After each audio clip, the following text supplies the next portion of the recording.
everybody. Welcome to our channel, Tribe Car, where you actually get to meet the cars, and we're going to take you on our journey of how it is us living and working together with my husband having epilepsy. My name is Sin. And I'm Earl. Welcome to our tribe.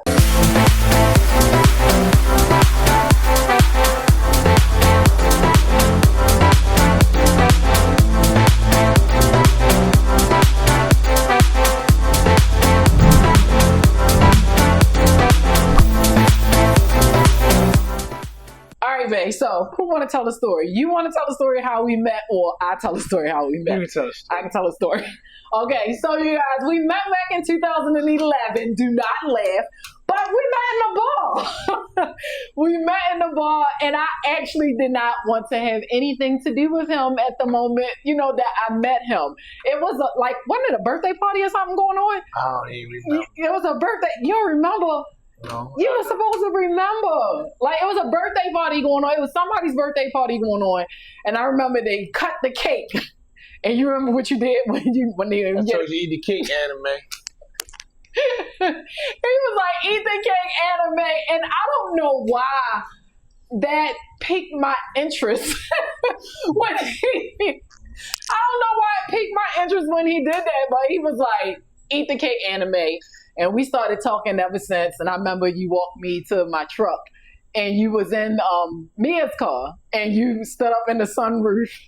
And what did you say? Call me. So we had phone sex. I was about to say, tell that part. He yelled out the window and was like, call my phone so we can have phone sex. I was like, wait, what?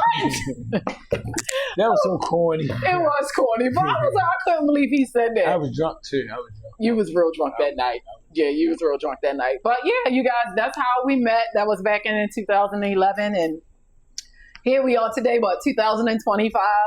Now we're actually married. We got married in 2021 is when we got married. But rewinding back a little bit to when epilepsy, came into play, and our relationship was June 2018. I remember is when he first was diagnosed with epilepsy. He was in a car accident. Remember the car accident? You was right here by the shop. Yeah. You was in a car accident, and a tractor trailer had smashed dead into the back of the daggone truck. You was driving a rental car because you was already in a previous accident because your car was in the shop getting repaired. Mm-hmm. You was driving a rental. The tractor trailer smashed into the back of you, totaled the daggone rental. So you was in 2 accidents back to back within the span of a week. Neither one of them the first one wasn't your fault, was it? No, none of them was my fault. I know the second one wasn't your fault when the tractor trailer hit you, but the first one definitely, I couldn't remember. I'm sorry if the first one was, was you at fault or not. But it was 2 car accidents in the span of 1 week. And then the seizures came out of nowhere. I remember the first time you had a seizure. We was in our apartment over on Rich Glen, and you was sitting on the edge of the bed, and you was chewing real loud. And I thought you was eating some candy or something, because it sounded like you was cracking down on something. But come to find out, you was just like gritting or grinding your teeth. And you was sitting up on the bed, and I remember I kept on trying to get your attention. And I was like, what are you eating? And you wasn't alert. You just had this blank stare, in your face. And that's when it happened. And you fell back and you started having the seizures, foaming at the mouth, everything. I freaked out like shit. I thought you literally was dying, right in front of me. What happened was, when I was in that second car accident, they was trying to find me. Because when they got there, I wasn't there. You good. I'm just waiting on the customer because we're at work at the same time. Go ahead and tell the story back. So, my mom called her. I can help you. They couldn't find me. So my mom was at work, and she actually fell down the steps. I don't have any cupcakes ready at the moment. She fell down the steps at work. The cupcakes, they're almost done, but they're not ready at the moment. Came home the next day. Okay. It's going to be about 15, 20 minutes, okay? And man, all right. What's going on with you? All right? I'm telling her, yeah. She's like, well, she broke her hip, actually. Going right down the steps, trying to worry about me. And I went to go see her. And I went to go see her that day. I found out my mother had cancer.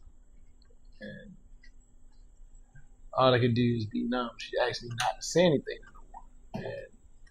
And I did that. And I went home, stopped on my way home. I stopped to pick up EJ, my son.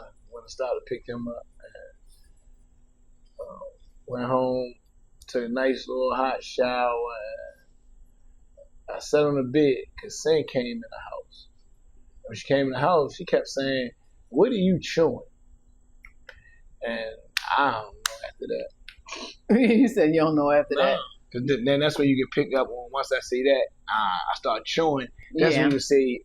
That's when, like on the video, once you do that, then you can hear like he was just chewing on something. Right. Yeah. Yeah, and that's when the seizures. That's when the seizures started taking place, and that's when I noticed what a seizure was. But at first glance, from the seizure, I didn't know what it was. I honestly thought he was literally like dying right in front of me. That's what I thought it was. But we called I called 911. Myself and my daughter called 911, and they came and everything, and they told me what it was. They told me it was a seizure. From the moment they took him from the house to when they took him around to the hospital, he had four seizures back to back. And they got him in the hospital, and that's when we found out that he had epilepsy. Yep, that's when we found out that he had epilepsy. So you guys, that's what this channel is basically going to be about. It's going to be about our lifestyle of how we work together and how we live together and how we basically just navigate and support one another while Earl is going through epilepsy, and when he has his seizures, how to, support him where it's needed at, when he have those seizures. So that's what all of our episodes is going to be about. It's basically a day in the life of living with my husband who has epilepsy. So we look forward to having you guys a part of our journey. We're looking forward to our stories helping someone else, helping another couple that's possibly going through the same thing. And we can't wait to take you along in our journey with us. And welcome to Tribe Car. Peace.